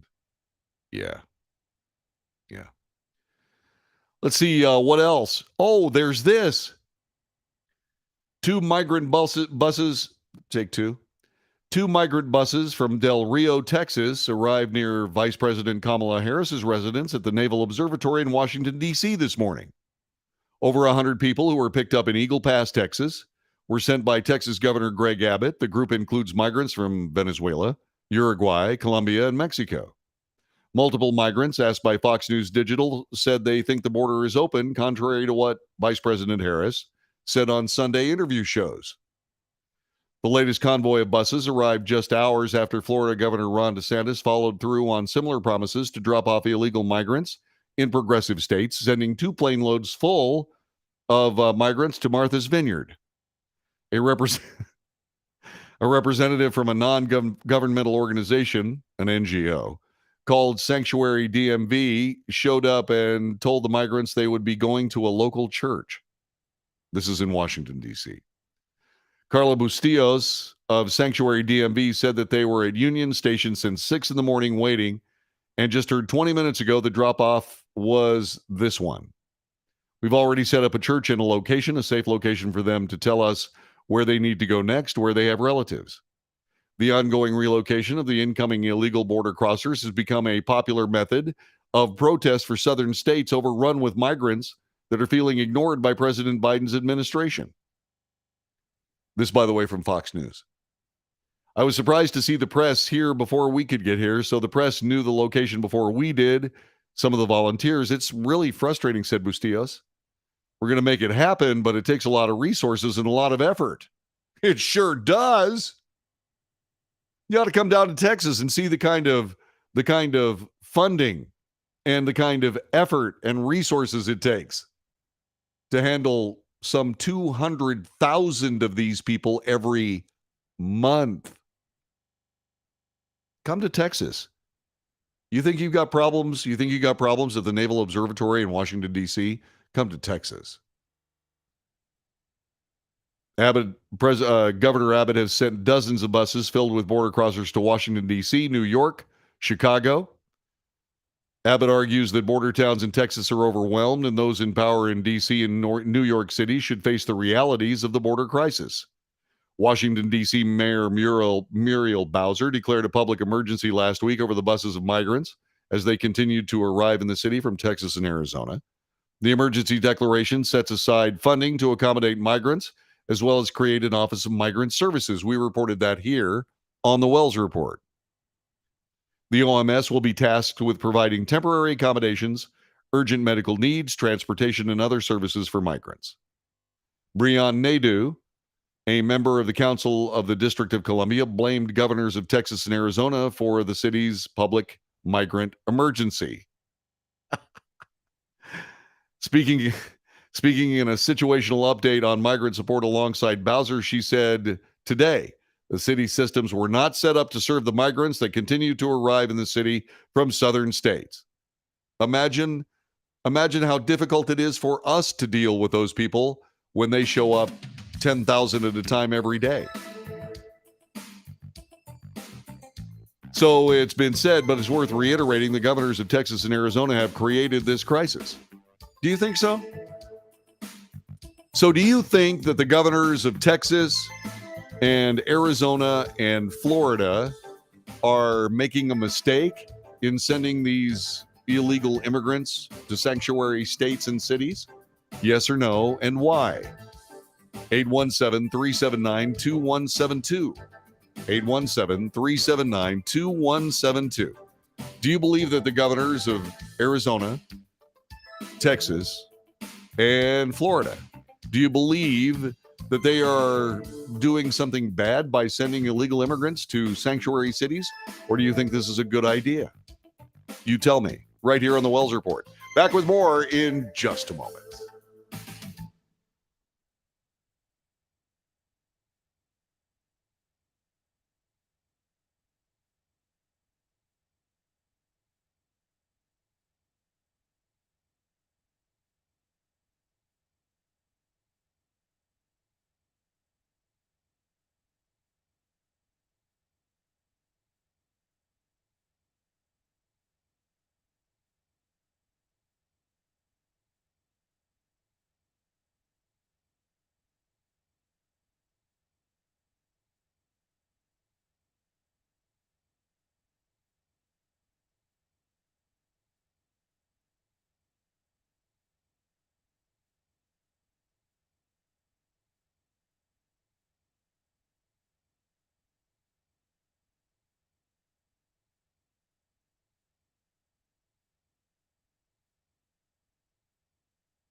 This is the Wells Report. My name is John David Wells. Like I said, we have a lot of things going on this broadcast, and one of them is a chat room, vibrant and good. What are people saying about the governors of Florida, Texas, Arizona, sending migrants to sanctuary cities and states? What are they saying about it? Well, there you go. Let's get to the chat room. So many that are let out of prisons in other countries are causing crime and mayhem in our country. It's true. It's not like Texas is sending all migrants to cities. It's only a fraction of them. That's correct. That is correct. What I would do is, like I said a couple of days ago, I'd set up a bus line. It wouldn't be any more expensive. It would be no more expensive to set up a bus line that essentially takes migrants into sanctuary cities around the country just to run a bus line. As a matter of fact, you might even be able to make a little bit of money because those buses have to come back to Texas and Arizona and Florida for that matter. You know, you could set up a bus line. You know, there might be people that want to get to Texas or Arizona or Florida cheap. And because the buses otherwise would just be coming back empty. Why? Might as well make a little money. You know, it's easy to say sanctuary. It's easy to say that you're a sanctuary city or a sanctuary state when you actually don't have to deal with the people that you're providing a sanctuary for. It's completely correct. Somebody says, I can't help but think it's funny. I was laughing. I mean, you know, this is what happens when you play politics and nobody holds you accountable for the politics you're playing. And it's funny to watch these politicians suddenly have to deal with accountability for a change. Lori Lightfoot, the mayor of Chicago, took a whole bunch of her migrants and sent them to a Republican suburb. You know what I would do if I was the mayor of the Republican suburb? I would immediately call ICE. I'd say, ICE, they're all here. Come and get them. And then what would happen is, my God, you'd called ICE on these poor people? Yes. We are not a sanctuary city. We cooperate with federal law. We're Americans. The person responsible for these people being turned over to ICE, not me, it's Lori Lightfoot. She's the one that sent them here. She knew full well that we weren't a sanctuary city or a sanctuary county, and she sent them anyway. We called ICE. And that's what you do, and you just keep repeating that over and over and over again. Well, you terrible, rotten bigot. No, we're not being bigots at all. What we're doing is we're cooperating with federal law. We're cooperating with federal law on the books. That's what we're doing. That's exactly how you handle it. And you don't get backed down by these machine journalists trying to satisfy the needs of the machine politicians. And you just say, hey, we're following American law. You don't want us to not follow American law, do you? I mean, that's not what you're saying, right? Yeah. Let's see. Mike then says, think of it as income redistribution. Yeah. Yep. Let's see. I remember when Jimmy Carter let so many flood into Florida, it completely ruined Miami Beach. Oh. I heard that Gavin Newsom wants to file charges against Abbott and DeSantis over those illegals being transported. He only got a very small fraction of them. I'd love to see that. Love to see that trial. Let's see what else. Yeah, because, I mean, you get into a federal courtroom and you hold up the Constitution that says that the federal government is bound by the Constitution to provide a secure border. Case closed. That's the way it goes. And there's a lot more. By the way, how are Democrats and these people, these officials, actually responding to suddenly having people taking advantage of their sanctuary status? We'll talk about that next. This is the Wells Report. Thanks for being here. Back with more in just a moment.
This is the Wells Report. My name is John David Wells. Our telephone number is 817-379-2172,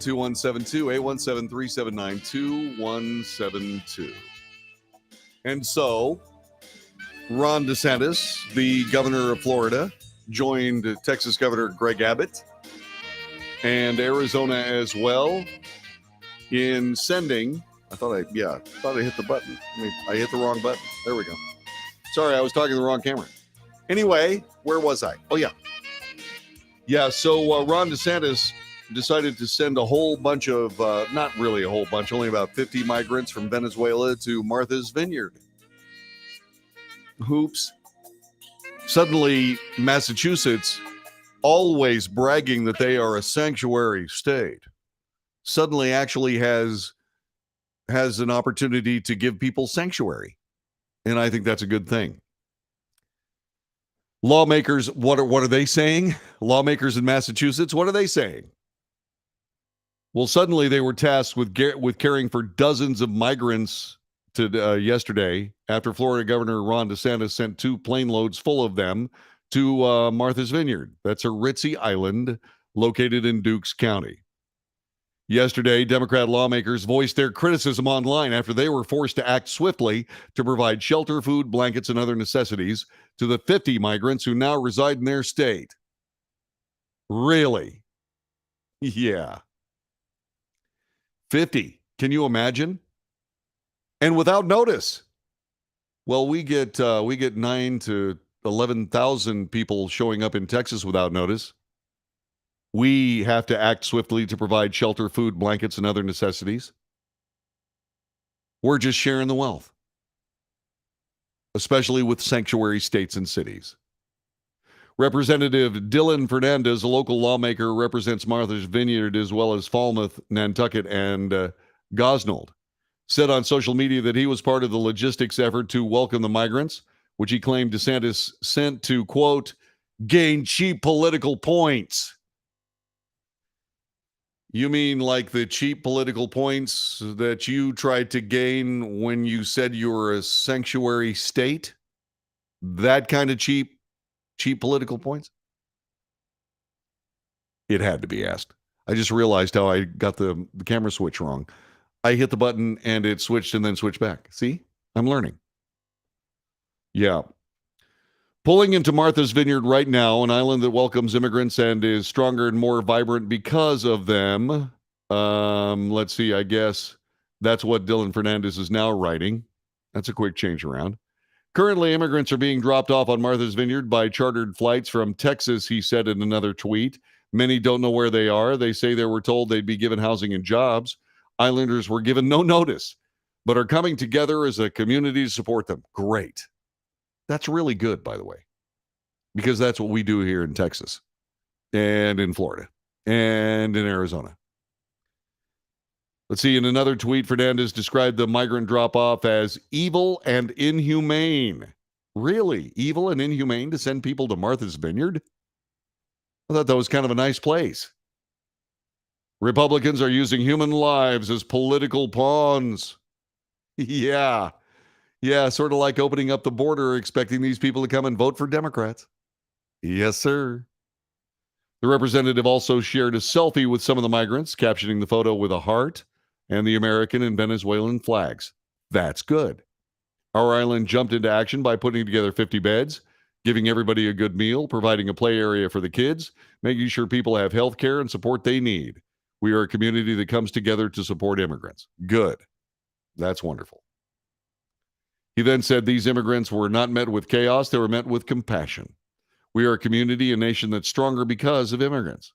The community coming together with food, water, interpretation help, and resources to support the families represent the best of America. Absolutely true.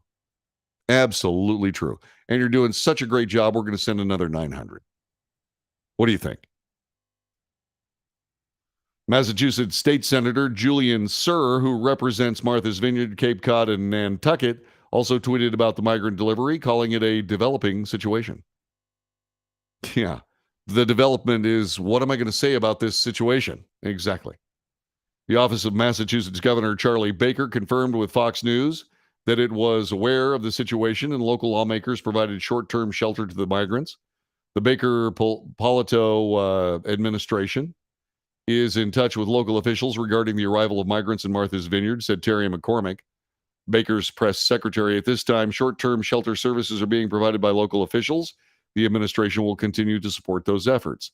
DeSantis has repeatedly accused Democrats of incentivizing migrants to cross the U.S.-Mexico border, which continues to see record high crossings. Florida governor has since promised to transport illegal immigrants to progressive states, which now includes the New England state, in addition to Washington, D.C., Delaware, and New York. Okay, so there you go. Now, that's just one group of migrants. What about some other migrants? You know, the ones that went to the Naval Observatory. Well, by the way, the Naval Observatory is where the vice president's quarters are. It's the vice presidential White House. Vice President Kamala Harris refused to comment today on the 2 migrant buses from Del Rio, Texas that arrived outside her residence at the Naval Observatory. 100 people were picked up in Eagle Pass, Texas. They were sent by Governor Greg Abbott. The group includes migrants from Venezuela, Uruguay, Colombia, and Mexico. Multiple migrants, asked by Fox News, they said that they think the border is open. That according to their comments, and that seems to be contrary to what Vice President Harris said over the weekend. Harris spoke this morning at the United We Stand summit hosted by the White House. As the vice president walked out of the East Room following her remarks, a White House pool reporter asked her for comment on the recent arrival of migrants near her D.C. residence. She looked at the reporter and just walked right on by. Didn't say a word. Well, at least the vice president and the president handle the press the same way. They just simply walk off. Latest convoy of buses arrived just hours after Florida Governor Ron DeSantis followed through on a similar promise to drop off illegal migrants in progressive states, sending 2 plane loads to Martha's Vineyard. A representative from a non-governmental organization called Sanctuary DMV showed up, told the migrants they'd be going to a local church, and that's where they ended up. During an interview on Meet the Press that aired on the 21st anniversary of September 11th, Harris was asked by NBC News anchor Chuck Todd if the border was secure. The vice president responded the immigration system was broken under the Trump administration and still needs to be fixed. Right. I think there's no question that what we have to do, there is no question that what we have to do, what the president and I asked Congress to do, the first request we made, pass a bill to create a pathway to citizenship, said Harris. The border is secure, but we have a broken immigration system, in particular, over the last 4 years before we came in, and it needs to be fixed. Right. I brought this up yesterday, and I said, the Democrats have the House. The Democrats have the Senate. The Democrats have the presidency. Why hasn't anything gotten done? By the way, somebody says, hey, don't forget to send them to Denver, too. You bet. You bet you. Send them to Denver. Gosh, that would be great. Especially the ones coming from Mexico City because the altitudes are about the same. Actually, I think Mexico City may be a little higher. All right. So as we continue, Vice President Harris said, I think there's no question that we have to do what the president and I asked Congress to do. I already read that. Governor Abbott said, has sent dozens of buses filled with border crossers to Washington, D.C., New York, and Chicago. Abbott argues the border towns in Texas are overwhelmed and those in power should face the music. Washington, D.C. Mayor Muriel Bowser declared a public emergency, and that should theoretically free up funds to take care of these folks. And there you go. Not a bad idea. And so what do you truly think about this? What do you truly think about it? I think this is a wonderful plan, but then again, I live in Texas. Honestly, I believe that every sanctuary city in America, if they're real about what they're saying, should send buses to Texas to pick these people up and bring them to these sanctuary cities. And I'm trying to figure out why they're not doing that already.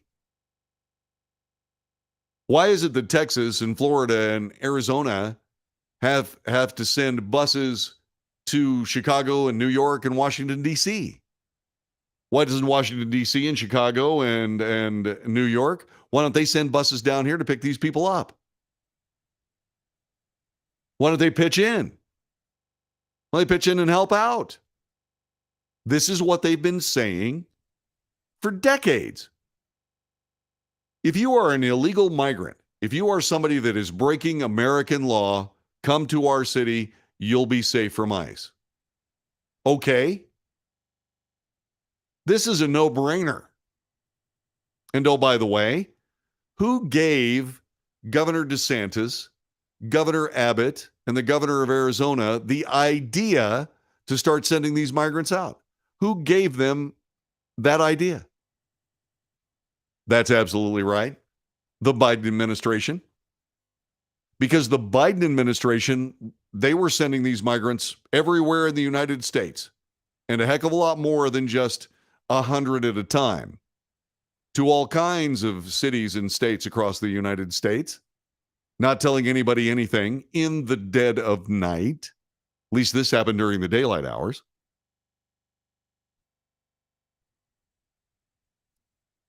And so that's where they got the idea. So in reality, this is a bipartisan effort. This is a bipartisan effort to relocate these immigrants to places where they are more than welcome. I mean, these people have no way.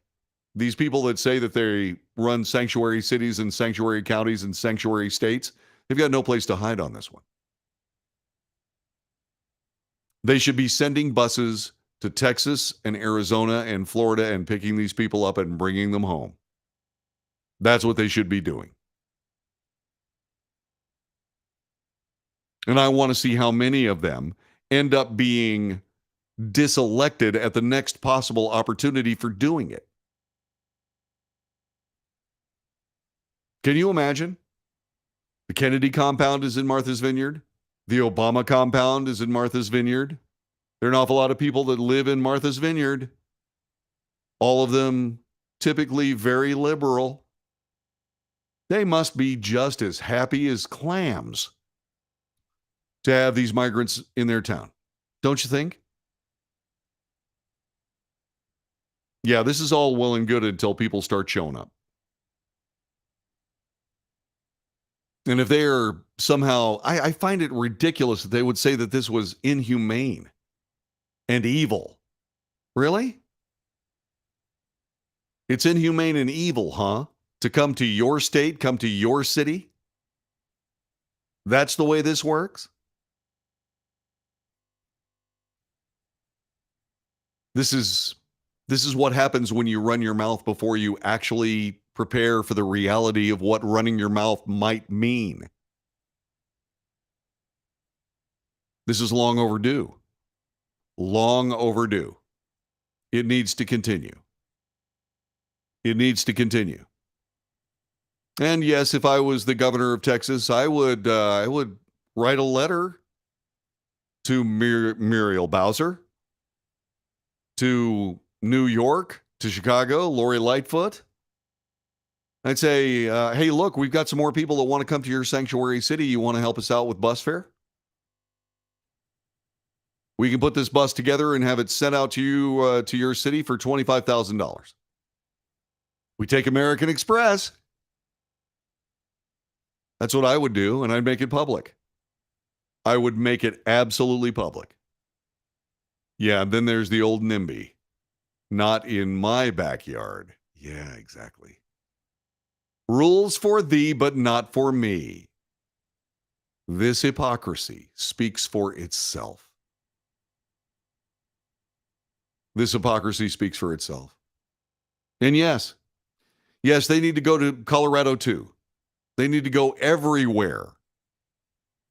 They need to go to Washington State. They need to go to Portland, Oregon. Portland, Oregon has all kinds of infrastructure for those people to live in. You know, they've got so many homeless towns on sidewalks and so on and so forth. It wouldn't be any real problem to have some of these homeless people open their tents up to some extra visitors, don't you think? Yeah, this is exactly the right thing to do. Exactly the right thing to do. As a matter of fact, it needs to happen more often. Yeah.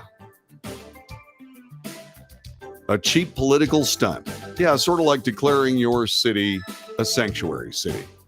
That kind of cheap political stunt. You bet it is. This is the Wells Report. My name is John David Wells. What do you think? You think this is a good idea, or do you think it's evil and inhuman? 817-379-2172. 817-379-2172. Would love to hear from you. Evil and inhuman, or the right thing to do, sending immigrants to the liberals. Back with more in a moment.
This is the Wells Report. My name is John David Wells. Finally, on this broadcast today, I want you to check this out.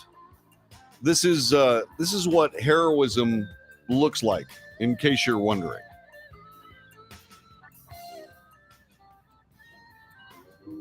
See that guy wrestling on the ground there? Yeah. That is a guy who was doing his dead level best to pull off a carjacking.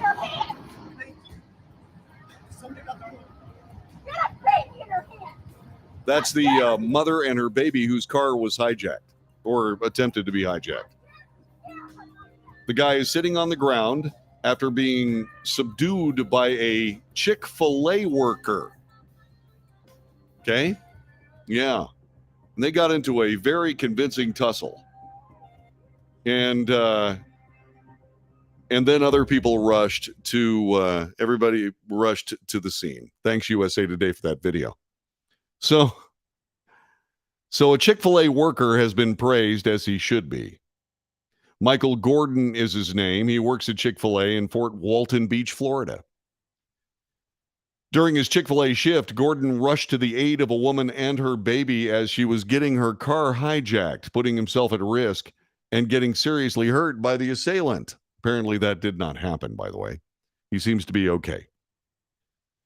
Before the hijacker was arrested, the Okaloosa County Sheriff's Department said in a statement, according to the police report, a man wielding a stick approached a woman and her child, yanked her keys from her waistband, opened the vehicle door. The woman screamed for help. That's when Gordon came to the rescue, rushing to intervene. After the physical altercation between Gordon and the assailant, other witnesses followed Gordon's lead and came to help.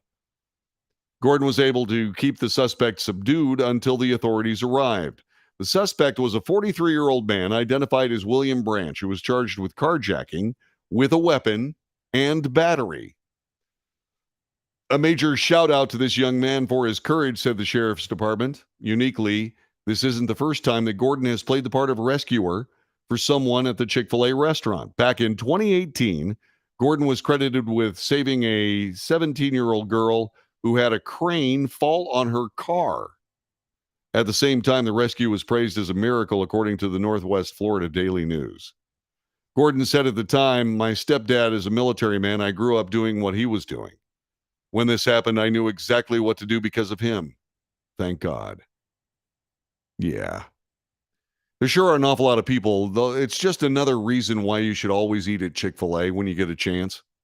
The food is delicious. The working conditions are as good as fast food working conditions can get. And Chick-fil-A, man, they're just good people. I have one gripe about Chick-fil-A. Oops, let me try this. No, this one. Yes. I have one gripe about Chick-fil-A. One. My gripe about Chick-fil-A is they close on Sundays. You know why they close on Sundays? Because the family that runs Chick-fil-A, very religious people. And on the seventh day, you rest. Yeah. That's very, very cool. It is very, very cool, but I got to be perfectly honest with you.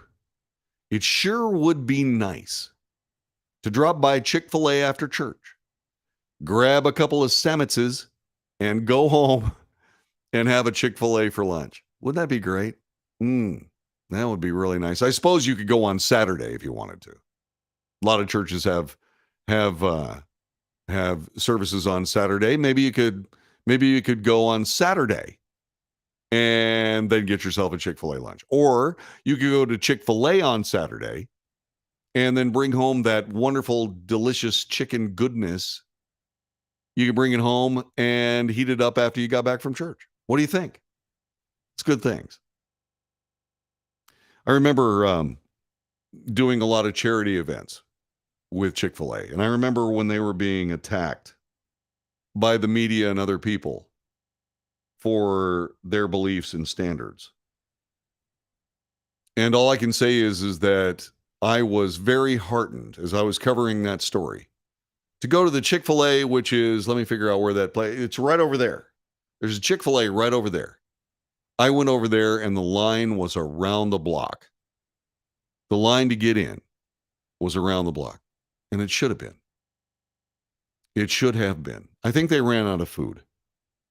Oh, yeah. Yeah, and Yvonne says, hey, don't forget the waffle fries. You know, there's also something else about the food. The sweet tea is, honest to goodness, no kidding, sweet tea from the South. It's delish. That's thing number one. Thing number two, the lemonade. The lemonade and the sweet tea, sweetened by sugar. And for those of us who are terribly allergic to corn, okay, there are about 15 of us. Actually, There are more people allergic to corn than even know that they're allergic to corn. They don't know they're allergic to corn. They just think they're having migraine headaches for one reason or another. Well, it's because of the corn you're eating. Stop eating corn, stop drinking Coca-Cola, anything sweetened with corn syrup. Your headaches will go away. It's truly amazing. Anyway, I'm just saying that that wholesome people, wholesome food, really good people, really good food. And they're not afraid to stop a carjacker from taking a mother and child's car away from them. I think I might drop by Chick-fil-A on my way out tonight. Have yourself a wonderful day. Thanks very much for being a part of our broadcast. I'll see you again tomorrow for the Wells Report. Okie as well as Dokie. And just like that, we have completed another broadcast day. What do you think? You guys happy with that show? Let's see. Good night, everybody. Good night. Good night. Oh, that sweet tea will rot your teeth. Yeah, it sure will. Not like that good, wholesome Del Taco root beer that we used to drink, huh, Arthur? Yeah. I hope you heard that, Art. Remember Noggles? I think that was your hang, wasn't it? Wasn't Noggles your hang? I mean, seriously. I can't remember. Oh, let's see. I love Del Taco because I love the combo cups. You drank Diet Coke? Jeez. Ugh. That's awful. Talk about rotting your teeth. By the way, do you know what rots your teeth when you drink Coke? It's not the Coke. It's the carbonation. Did you know that? You're Mr. Science. Okay, so you like Noggles and Del Taco. These are little Mexican fast food restaurants. You probably know about Del Taco, but you don't know about Noggles. Okay? I have to do diet myself. I understand that, Mike, but there's something about that. We should talk about this next time we're together. Next time we have a chance. I think, what are we getting together tomorrow or something like that? No, day after tomorrow, right? Anyway, we ought to talk about that. I've got some words. I got some words for you. I'm just thinking.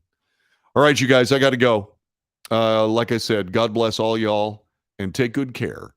And thanks very much for watching the Wells Report today, okay? And I will see you I'll see you tomorrow it's Fishing Shirt Friday tomorrow. Okay, so make sure you wear your fishing shirts. God bless you guys. I'll see you guys later, okay? Have a nice evening.